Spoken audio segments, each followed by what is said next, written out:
ಸುಲಭವಾಗಿ ಹಾಗೂ ಸಿಂಪಲಾಗಿ ಒಂದು ರುಚಿಯಾದ ಮಾವಿನಕಾಯಿ ಚಟ್ನಿಯನ್ನು ಹೇಗೆ ಮಾಡೋದು ಅಂತ ನೋಡುವ ಸ್ನೇಹಿತರೆ. ಇವತ್ತು ಹಾಯ್, ನಾನು ಆಶಾ ಚಂದ್ರ ಭಟ್. ಆಶಾಸ್ ನಳ ಪಾಕಕ್ಕೆ ನಿಮಗೆಲ್ಲರಿಗೂ ಸ್ವಾಗತ. ಇದನ್ನು ಮಾಡಲಿಕ್ಕೆ ಕೂಡ ಹೆಚ್ಚಿನ ಸಾಮಗ್ರಿಗಳೇನು ಉಪಯೋಗಿಸ್ತಾ ಇಲ್ಲ. ಒಂದು ಅರ್ಧ ಮಾವಿನಕಾಯಿ, ಅದನ್ನು ಸಣ್ಣದಾಗಿ ಹೆಚ್ಚಿಟ್ಕೊಳ್ಳಿ. ಹಾಗೆಯೇ ಒಂದು 15 ಗಾಂಧಾರಿ ಮೆಣಸು, ರುಚಿಗೆ ಬೇಕಾದಷ್ಟು ಉಪ್ಪು.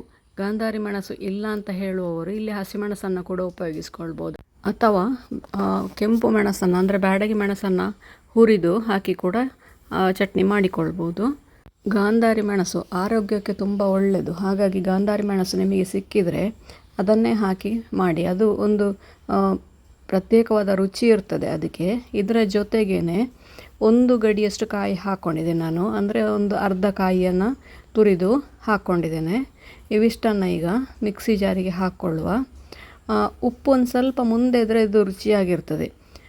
ಮೆಣಸು, ಮಾವಿನಕಾಯಿ ಹೋಳು ಹಾಗೂ ಉಪ್ಪು ಮಿಕ್ಸಿ ಜಾರಿಗೆ ಹಾಕ್ಕೊಂಡು, ಕಾಯನ್ನು ಕೂಡ ಜೊತೆಗೆ ಹಾಕ್ಕೊಂಡು ಇದಕ್ಕೆ ಸ್ವಲ್ಪವೇ ನೀರು ಹಾಕಿ, ನೀರು ಹಾಕದೆ ರುಬ್ಬಿದರೆ ಒಳ್ಳೆಯದಾಗ್ತದೆ.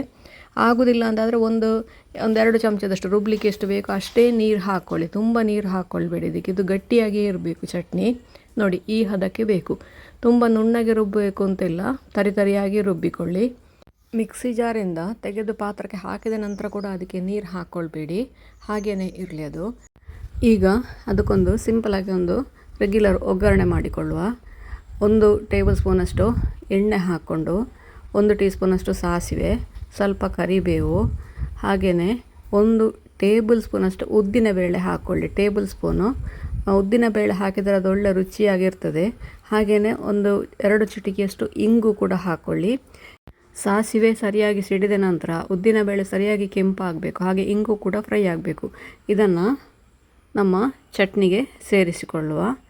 ಈಗ ಇದರ ರುಚಿಯನ್ನು ಇನ್ನೂ ಕೂಡ ಹೆಚ್ಚಿಸಲಿಕ್ಕೆ ಒಂದು ಸಣ್ಣ ಈರುಳ್ಳಿಯನ್ನು ಎಷ್ಟು ಸಣ್ಣಗಾಗ್ತದೆ ಅಷ್ಟು ಸಣ್ಣದಾಗಿ ಹೆಚ್ಚಿ ಹಾಕ್ಕೊಳ್ಳಿ. ಇದು ಒಂದು ಮಾವಿನಕಾಯಿ ಚಟ್ನಿಗೆ ಒಂದು ಸ್ಪೆಷಲ್ ಟೇಸ್ಟ್ ಕೊಡ್ತದೆ. ಇದನ್ನು ಚೆನ್ನಾಗಿ ಮಿಕ್ಸ್ ಮಾಡಿಕೊಂಡ್ರೆ ನಮ್ಮ ರುಚಿಯಾದ ಮಾವಿನಕಾಯಿ ಚಟ್ನಿ ರೆಡಿ ಆಯಿತು.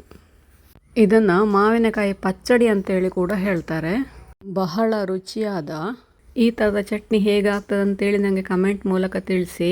ಹಾಗೆಯೇ ಒಂದು ಲೈಕ್ ಕೊಟ್ಟು ಶೇರ್ ಮಾಡಿ.